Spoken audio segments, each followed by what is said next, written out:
या डिक्टेशन 90 शब्द प्रति मिनट की गति से अमर उजाला के संपादकीय पेज से लिया गया है।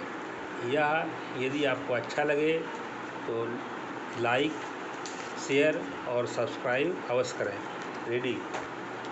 पिछले कुछ महीनों से भीषण हीट वेव से जूझ रहा उत्तर भारत इन दिनों मौसम की लुका-छिपी से ज़रूर राहत की सांस ले रहा है, लेकिन देश के अन्य हिस्सों खासकर पूर्वोत्तर, उत्तराखंड व गुजरात के मौसम में जो असामान्यता दिख रही है वह डराती भी है। उल्लेखनीय है कि असम व अरुणाचल प्रदेश पिछले एक महीने से बाढ़ से जूझ रहे हैं, जिससे लाखों लोग बेघर हो चुके हैं। वहीं बद्रीनाथ धाम में लगातार बारिश से तीर्थयात्री व स्थानीय लोग बेहाल हैं, तो गुजरात में भी तूफान से जनजीवन अस्त व्यस्त होने की खबरें मिल रही हैं। दरअसल पिछले कुछ समय में जलवायु परिवर्तन के प्रभाव जिस तीव्रता के साथ देखने को मिल रहे हैं वे डराने वाले हैं।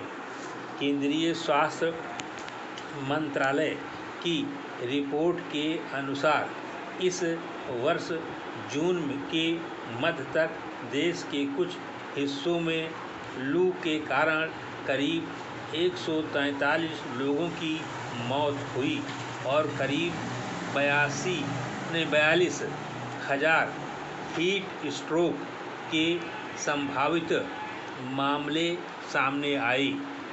अकेले पिछले साल देश को 318 दिनों में चरम मौसम की घटनाओं का सामना करना पड़ा, जिसके परिणामस्वरूप 3,287 मौतें हुईं।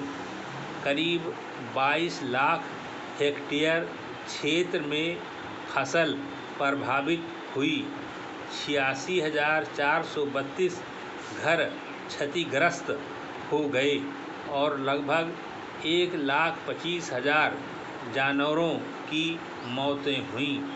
उल्लेखनीय है कि वर्ष 1850 के बाद से पृथ्वी पर औसत वैश्विक तापमान करीब 1.1 डिग्री सेल्सियस बढ़ गया है, जिसकी मुख्य वजह मानवीय गतिविधियों के चलते ग्रीन हाउस गैसों के उत्सर्जन में वृद्धि है। इसके ही नतीजे चरम मौसमी घटनाओं के रूप में दिख रहे हैं।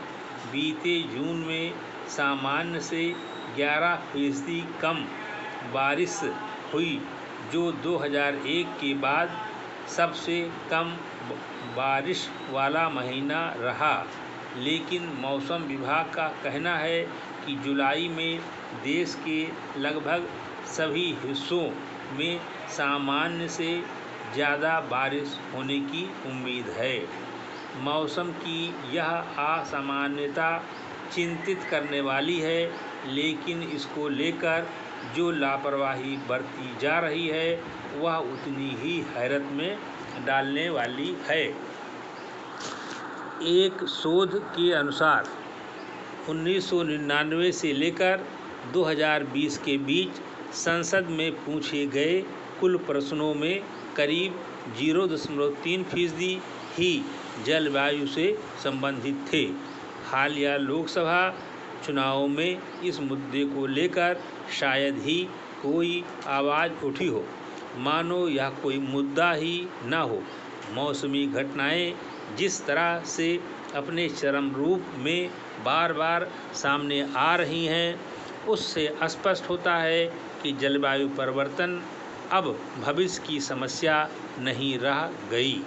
मुद्दे की गंभीरता को समझते हुए इसे प्राथमिकता में लेना ही जलवायु परिवर्तन की व्यापक चुनौती के समाधान की दिशा में पहला कदम हो सकता है। समाप्त।